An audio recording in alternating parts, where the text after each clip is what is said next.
I wish I could have posted this to you 6 months ago, as sadly you're no longer around to read it. I know you wanted to die, or maybe a better way of putting it would be that you were ready to die. I love the way that when I last saw you and asked you how you were, you just lifted your eyes and pointed upwards. The stroke had taken all your words, and indecipherable whispers were all that were left. Of all the men I have ever known, you had the most beautiful voice. Wild flowers and whiskey, that's what it was. You also had one of the loudest voices, especially when something enraged you, which was usually the weather, the milk marketing board, sometimes Guy, and once in a while, me. On the first occasion I stayed at Newhouse Farm, you asked me at supper what the weather would be doing in the morning. You're doing geography A-level, you said. You must be an expert in climatology by now. It was a challenge as much as a game. I could see it in your eyes. I looked at the pressure charts in the newspaper and declared it would be a fine day. I didn't see you when I arrived in the milking sheds at 4:30 the next morning. You were apparently brooding in the dairy. It was pouring with rain. I had quite forgotten our conversation of the night before. When you did show yourself, your face had thunder in it, your eyes were loaded. I thought you said it was fucking well going to be sunny. You were clearly not that impressed either when I tipped up one night at 1 in the morning wearing nothing but a black tie and a dress suit. The door to the house was locked, so I broke a few bales open and slept in the barn. I say slept. It was February and there was frost on the ground. When I did make it to the milking sheds just after 5 a.m., I think, you were standing there surrounded by steaming jerseys. What time do you call this? You fired at me. I've no idea, I said. I couldn't get into the house and I haven't seen a clock. I did try and call to say I'd be later than expected, but no one answered the phone. No, you're quite right. I don't answer the phone after 9 o'clock at night. I'm a dairy farmer. Us dairy farmers, we have to get up at 4, and so do the people that supposedly help them. And then you handed me a yard broom and a pair of Wellingtons. Coming to visit your farm as a child was one of the greatest delights of my life. I'm so glad that my own children were able to see the place on a summer's day, to stand in the blocks of light cast across the floor by the glassless windows of the calf pens, amongst all that emptiness and vastness, to breathe the smell of water in the milking sheds, to listen to the corrugated roof which holds every whisper, and the arguments of sparrows which disappear into corners and fall out of nests. Your house was a wonderland of jewels and gems, sparkling Victorian shoe buckles, porcelain figures, silver boxes, and carpets on the worn red brick floors. And that window in the kitchen, the one above the table, that is my favorite window in the world, set deep and small into the thick stone. Then there were the oil paintings of your mother wearing pearls, I think, and your brother, who was killed running up the beach on the morning of the D-Day landings. Your other paintings were more abstract, charcoal trees, a land covered in strange green cows, splashed onto boards, a group of dancers, and that painting of a boy by Augustus John. In your small study next to the kitchen, there were those pictures of faces on the walls and china horses on the windowsill. In the bathroom at the top of the steep stairs, you had arranged your hairbrushes on a small chest beneath a mirror with flowers painted into it. Going to your house was like visiting another world. None of my friends' parents lived in anything like it. You created an excelsis, a hosanna to life, to color, to form, to feeling. In all those rooms, I was thrust inside the kaleidoscope. I became part of it. I loved the way you would talk to the cat, how you called her darling. She had been wild and there were all those endless feral kittens running round like mice in the barns, unbrushed and spitting. Guy's dog ate most of them.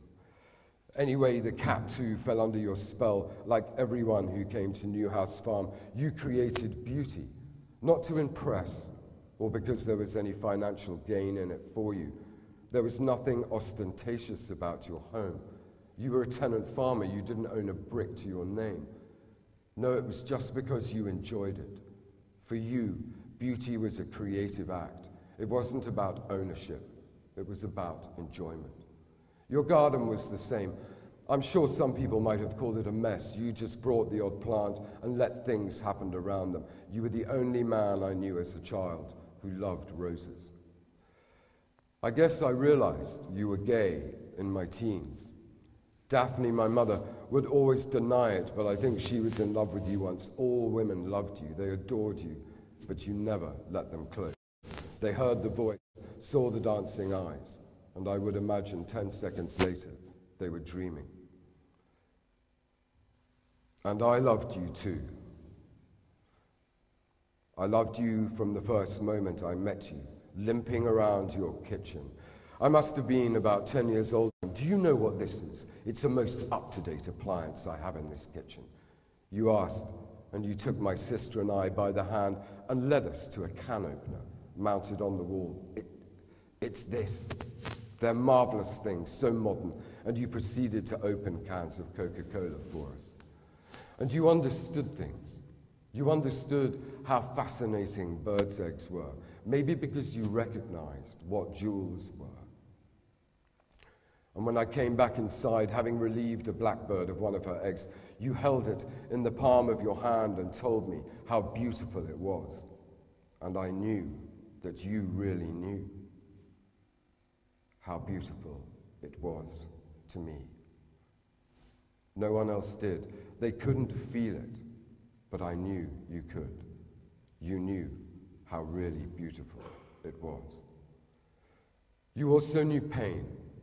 You lived with pain every day after driving over that landmine in Normandy when it blew up your Jeep, blew off half your back. Daphne told me the story of how the doctors said you would never walk again, how your mother pushed you around in a pram for 2 years afterwards, and how it was nothing other than your sheer bloody-mindedness that got you walking again. I knew you didn't like to discuss it, and you would only let Guy or Sarah dress the wound, and the skin would constantly crack and bleed, and that it became more painful as you got older, the nerve endings turning to knives. I suppose I let you be my father, and that much of me now comes from you. Like your way of seeing children as eternally fascinating, I remember how you would lean slightly forward and look straight into my eyes without blinking. You would be bursting with enthusiasm for whatever I carried in my mind or held in my hand. I do this too with children because I remember how it made me feel so special to be cherished in that way. And you were always so open about your failings. Maybe it had something to do with being so badly wounded that you were able to be so beautifully flawed. There was the time when you came to one of Daphne's drinks parties, and there was one of those lulls in the conversation. The angels were flying over, and suddenly a voice came from the corner of the room. Christ, I'm pissed. And then you hobbled outside and fell over in the roses, and I think you drove home. Some years later, when you were eventually prosecuted for being over the limit, you just shrugged your shoulders, and we all drove you around to your favorite antique shops, to the farm supplies, and off into the village. And I remember you appeared very relaxed about the fact that I didn't have a license either at the time. And much like Reverend David Bartlett, you were a very different type of man. And sometimes the farm was up and we ate beef, and sometimes it was down and you sold your pictures and we waited for the good times again. I also saw how much you cared for your jerseys, how you wouldn't let the old ones be put down because they no longer produced milk, how you gave them a field of their own and let them live out their lives. You always had to go inside when the hunt arrived to pick up the male calves. You hated the thought of what would happen to them, but there was nothing else you could do at the time. Thank you for letting me sleep in the Oast House, in that room upstairs at the back. I loved being there. I know I told you it was because I wanted to write. Well, it wasn't that, really. It was somewhere to go with girlfriends. though none of them liked it, with the mice running round underneath, the spiders hiding in the dust, and the broken butterfly wings under the window. You were always so unjudgmental about relationships, and I wanted you to meet the girlfriends that I had, but I know the only one you really took to was Jack's. And she adored you, as the children did later. I loved your routine whenever you met Charlotte or Claire, how you would start taking the mickey out of me, how you would set me up on a point of difference you knew that we had, such as the environment, and you would then cunningly steer my girlfriend round to your way of thinking, and then at the critical moment turn to her and say, "Are you sure you can't do better than this?" Then gesturing in my direction, maintaining eye contact with her, you would raise your eyebrows and say, "Him, I mean." And sometimes you were distant, and sometimes you were cruel to Sarah, but you were the most charming man I have ever met.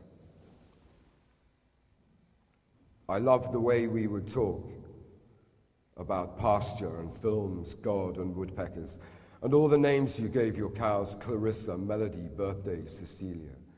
And I remember how the names were written in chalk above their stalls. Thank you for all you gave me. I will try not to waste a second of it. Peter. There we are.